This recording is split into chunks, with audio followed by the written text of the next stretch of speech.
Atolotra antsika ny araba ombam-pirarian-tsoro namana malala. Faly miaraka amintsika rehetra. Ao anatin'ny tontolo-kevitra momba ny atao hoe talenta, ny vola, ireo zavatra rehetra izay nomen'Andriamanitra antsika ihany no feonantsika ankehitriny. Ka androany dia ny mahakasika ny vola, ny asa fanompoana samy ilaina eo amin'ny asan'Andriamanitra. Exodosy 5:20-2.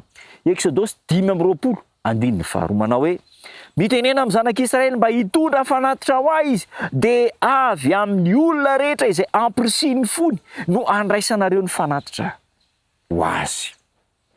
Afatra rehetra ho antsika ity afatra androany ity. Rehefa any amin'ny orinasa esantsika isika, dia indraindray kamo amin'ny fampiasana ny fotoanantsika, fampiasana ny talentantsika. Fa raha mitombontsoa an-tenantsika manokana, mavitrika be isika. Ny ora ara-dalàna fiasana moa zany dia 7 ora. Rehefa any amin'ny toeram-piasantsika dia tena kamo mihitsy ary dia heloka eo anatrehan'Andriamanitra. Misy ny sasany taralava, misy ny sasany maika hody, dia ny asa atao dia atao tsirambina, manao ny fomba rehetra. Lasa misy afetsifetsena.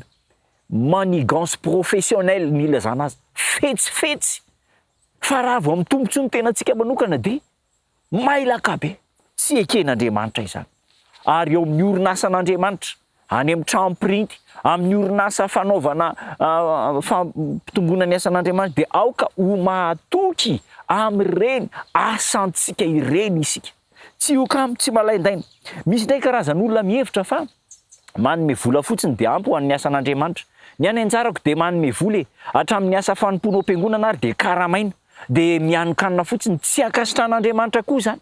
Ny ilain'Andriamanitra dia ianao mirotsaka an-tsehatra eo amin'ny tanimbolon'Andriamanitra, ka rehefa mandeha ny tenanao dia omeo ihany koa ny volanao. Misy mihevitra fa ny fanomezana ara-bola fotsiny anaovana ny asan'Andriamanitra dia izay ny azo ny takiana aminy. Dia misy mialangalana. Ry namana, tombontsoa sy adidintsika rehetra izay manana fahasalamana, ara-batana sy aran-tsaina ny manompo an'Andriamanitra amin'ny fahazotoana. Aza manao système védétisme zany. Hoe ny azo fotsiny ny alefako any dia vitany azy dia miantso amin'ny telefônina dia hoe vitanareo ve izy tao? Misy indraindray ny vola tsy ampy dia alefa. Ilaina ny volanao, ilaina isika. Fa ny tena ambony no ireny dia ianao ny fanoloran-tenantsika. Afaka mpiara-miasa amin'Andriamanitra ny olona rehetra. Ny ora laniana mifelam-boly, tsy mitondra famelombelomana ao amin'ny vatana sy ny saina, dia azo laniana amin'ny fanohanana ireo fanahy mahantra sy mila fanampiana. Vangina ny tokantrano misy sahirana, ireo marary izay mijaly. An'Andriamanitra ny fotoanantsika, ny volantsika, ny talentantsika ary ny tenantsika. Andeha ho ampiasaina araka ny voninahitran'Andriamanitra. Mba ahazontsika tombony eto amin'ity tany ity, indrindra tombony any amin'ilay fiainana mandrakizay. Hivavaka isika.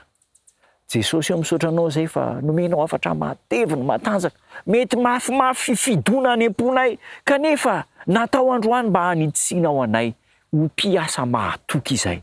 Ka na ny tenanay, na ny talentanay, na ny fotoananay, na ny volanay dia atobakay ho fampandrosoana ny asanao. Tahio izay tsirairay avy amin'ny anaranao Jesosy Tompo. Amen.